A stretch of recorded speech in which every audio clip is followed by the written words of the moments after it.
future will be for none. Bawat Pilipino sa ibayong dagat na nagsasakripisyong lisanin ang kanyang pamilya sa Pilipinas upang maghanap buhay ay nararapat lamang magkaroon ng pamahalaang matatawag nilang tahanan habang nasa ibang bayan. Ito ang papel na gagampanan ng kagawaran ng manggagawang mandarayuhan o Department of Migrant Workers matapos itong ideklara bilang ganap na ahensya ng gobyerno ng isang taon. Ang kagawarang ito ang magsisilbing kanlungan ng ating mga kababayan sa gitna ng mundong walang kasiguruhan at mahigpit na kompetisyon. Ito ang maglalatag sa kanila ng mga oportunidad. Titiyak na ang kanilang mga hanap buhay ay tugma sa kanilang mga kasanayan. Maninigurong akma ang sahod at maayos ang kalagayan sa kanilang mga kumpanya at mga ngalaga sa kanilang mga pamilya habang sila ay nasa malayo. Gagawin natin ito sa pamamagitan ng pag-aalis ng red tape sa sistema ng pagsusulong ng digital empowerment.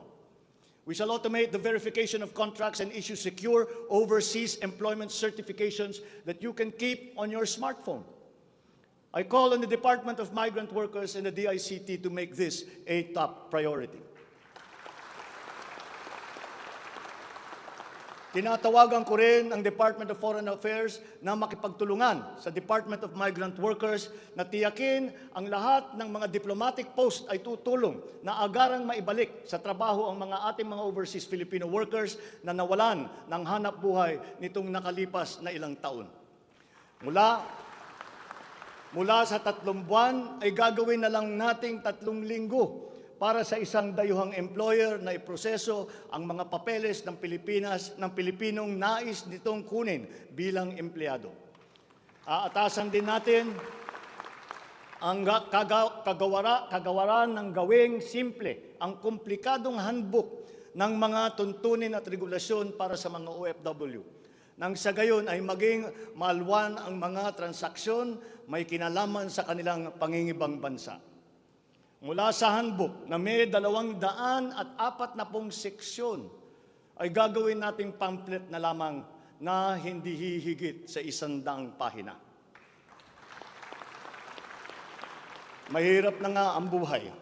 Kaya naman, ayaw pa natin makitang lalo pang nahihirapan ang ating mga manggagawang mandarayuhan sa pagtupad sa kanilang mga pangarap. Para sa mga kababayan nating naiipit sa kaguluhan, inaabuso at nanganganib ang buhay, ikinagagalak kong sa ilalim ng aking pamumuno ay ilulunsad natin ang One Repatriation Command Center o ORCC. Ilalaan natin ang isang social media platform ng Department of Migrant Workers at ang hotline upang matulungan agad at maligtas sila mula sa mas higit na kapahamakan. Noon, nangungutang pa ang isang ina ng bawat OFW upang sumakay ng barko para pumunta sa Maynila at mangatok sa iba't ibang ahensya para mapauwi ang anak na inaapi. Ngayon, kami na ang tatawag sa mga magulang ng OFW para sabihin sa kanila ang petsa kung kailan nila mayayakap at makakapiling ang kanilang mga anak.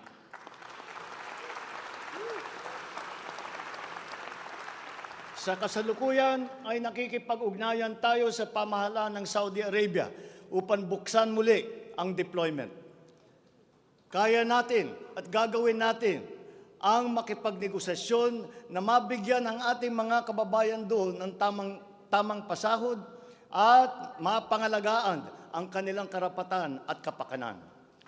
Muli natin patitibayin ang respeto at pagkakaibigan ng ating dalawang bansa tulad ng namamagitan sa ating ama sa kanilang hari. Sa mga susunod na buwan ay magtutungo si Secretary Susan Ople sa Saudi Arabia upang tiyakin na may sapat na puwersang magsisiguro na mabubuksan muli ang empleo sa bansa at para maisulong ang ating kampanya laban sa human trafficking.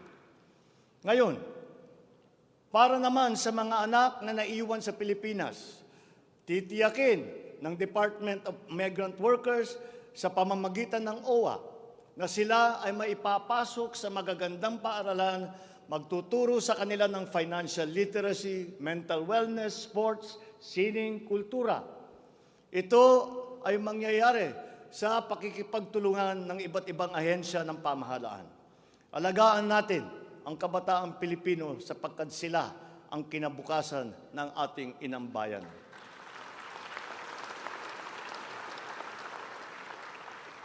Sa ating mga kababayan na nasa ibang bansa, you deserve a home in government, not only for the money that you send home, but you are not cold tools of the economy.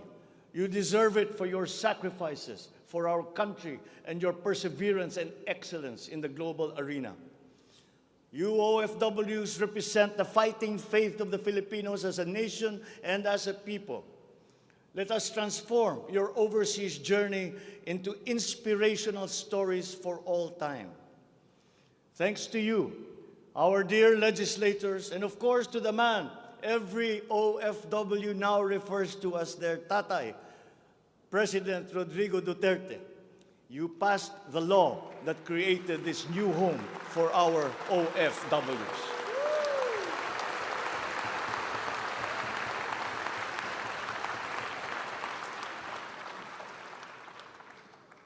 On the area of foreign policy, I will not preside over any process that will abandon even 1 square inch of territory of the Republic of the Philippines to any foreign power.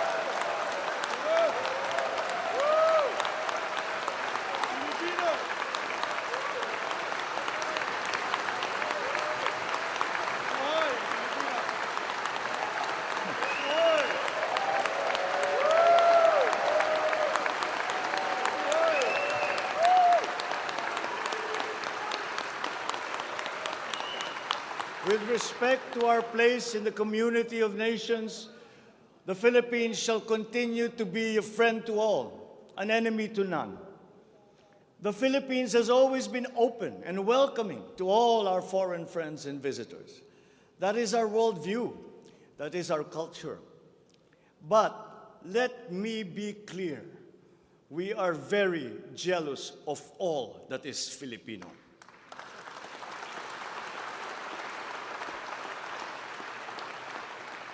We will be a good neighbor, always looking for ways to collaborate and cooperate with the end goal of mutually beneficial outcomes.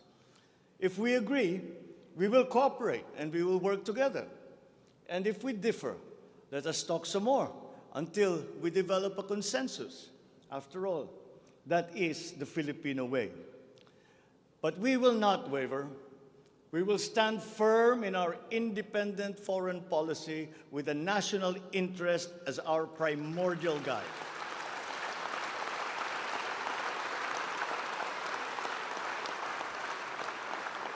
We commit to maintaining good relations with the rest of the world.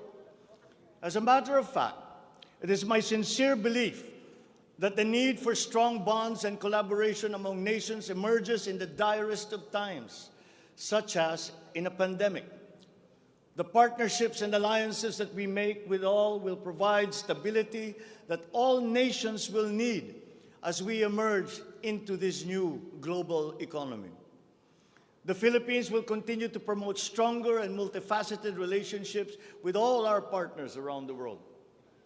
We are, in fact, grateful for the messages of support and offers of help that we have received from many of our friends in the international community. This has been communicated to us through the different envoys and ambassadors here in the Philippines. Such strong relationships can only be beneficial to all involved. As I am here today addressing the legislature, allow me now to propose legislation that we would like you to pass in support of these programs. 1, National Government Right-Sizing Program, a reform mechanism that seeks to enhance the government's institutional capacity to perform its mandate and to provide better services while ensuring optimal and efficient use of resources. Compared to previous government reorganization efforts, the NGRP will entail a comprehensive strategic review of the functions, operations, organization, system, and processes of the different agencies, and massive and transformational initiatives in agencies concerned, such as mergers, consolidations, splitting, transfer, and even the abolition of some offices. The right-sizing efforts will also involve the conduct of a comprehensive strategic review of functions, programs, and projects that will cut across various agencies. Number two, a budget modernization bill. This seeks to institutionalize a cash-based budgeting system under Executive Order Number 91, Series 2019, to strengthen fiscal discipline in the allocation and use of budget resources by ensuring that every peso budgeted by the government would lead to the actual delivery of programs and projects. The full implementation of the CBS is timely and vital as the government executes response and recovery plans post-pandemic. Number three, Tax Package 3 Valuation Reform Bill.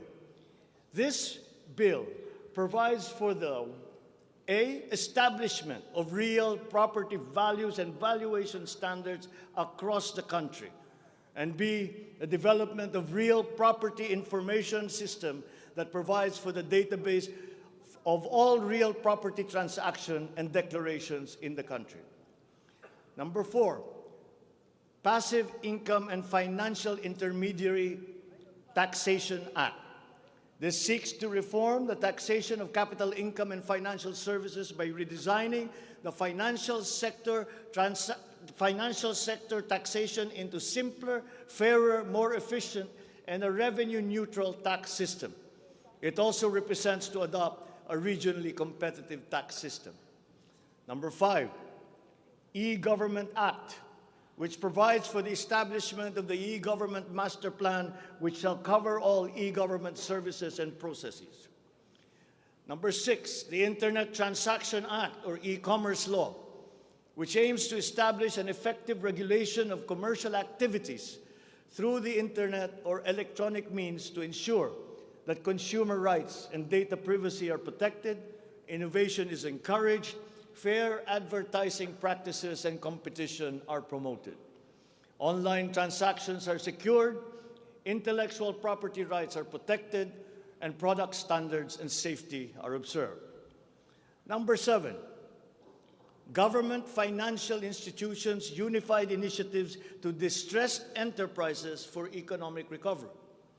This seeks to provide financial assistance to distressed enterprises critical to economic recovery through programs and initiatives to be implemented by the Land Bank of the Philippines, the Development Bank of the Philippines, and the Philippine Guarantee Corporation for purposes of addressing liquidity or solvency problems of MSMEs and strategically important industries to encourage their continued operation and maintain employment. Number eight, the establishment of a Medical Reserve Corps. Establishes a Medical Reserve Corps under the Health and Emergency Management Bureau of the DOH. The MRC shall be composed of licensed physicians, medical students who have completed their 4 years of medical courses, graduates of medicine, registered nurses, licensed allied health professionals. Number nine, National Disease Prevention Management Authority. This bill seeks to create the Center for Disease Prevention and Control attached to the DOH. Number 10, the creation of the Virology Institute of the Philippines. This will create the Virology Science and Technology Institute of the Philippines as an attached agency of the DOST. All offices and units under the DOST with functions related to virology shall now be transferred to the Virology Institute of the Philippines. Number 11, the Department of Water Resources.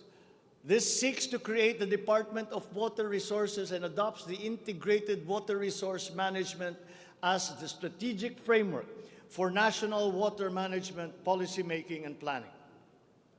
Number 12, unified system of separation, retirement, and pension. This grants a monthly disability pension in lieu of disability benefits provided under existing laws for military and uniformed personnel retired by reasons of disability. Number 13, the E-Governance Act. It promotes the use of internet, and other ICT to provide opportunities for citizens. Number 14, the National Land Use Act.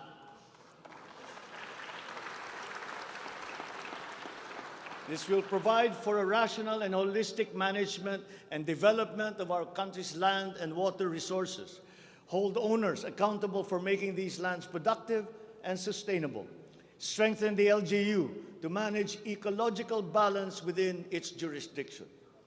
It also provides for land use and physical planning framework as a mechanism in determining policies and principles to implement this legislative measure.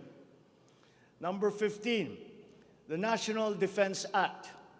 This seeks to amend the antiquated National Defense Act of 1935 to provide for a change in the military structure of the armed forces of the Philippines that is more responsive to current and future non-conventional security threats to the country's territorial integrity and national sovereignty. Number 16, Mandatory Reserve Officers Training Corps and National Service Training Program. This seeks to reinstitute the ROTC program as a mandatory component of senior high school programs, grades 11 and 12, in all public and private tertiary level educational institutions.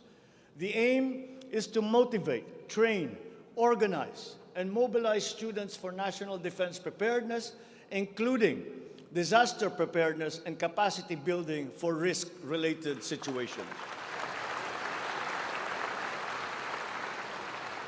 Number 17, enactment of an enabling law for the natural gas industry. This seeks to foster the development of the midstream natural gas industry in a bid to strengthen Philippine energy security by diversifying the country's primary sources of energy and promoting the role of natural gas as a complementary fuel to variable renewable energy. Number 18, amendments to the Electric Power Industry Reform Act, or EPIRA. This aims to improve the implementation of the law's provisions and enhance its effectiveness to address the high cost of electricity, alleged market collusion, and insufficient power supply. The bill seeks to restructure the Energy Regulation Commission to foster accountability and improve the Commission's government system that would ensure consumer protection and in enhancing competitive operation of the electricity market. Number 19, amendments to the Build, Operate, Transfer law. This seeks to improve the implementation of the public-private partnership program and to be able to direct the desired outputs and outcomes in line with the strategic development targets of the country. Specifically, the amendments seek to, 1, address the ambiguities in the existing law, 2, address the bottlenecks and challenges affecting the implementation of the PPP program, and 3, foster a more competitive and enabling environment for PPPs. To my fellow Filipinos, ang aking mga minamahal na kababayan, batid ko na hindi madali ang ating pinagdaraanan sa nakaraang higit na 2 taon. Alam ko rin na ang bawat isa sa inyo ay ginagawa ang lahat ng inyong makakaya upang patuloy na harapin ang lahat na pagsubok sa kasalukuyan. I do not intend to diminish the risks and the challenges that we face in this turbulent time in global history. And yet, I see sunlight filtering through these dark clouds. We have assembled the best Filipino minds to help navigate us to this global crisis that we are now facing. We will endure. Let our Filipino spirit ever remain dim.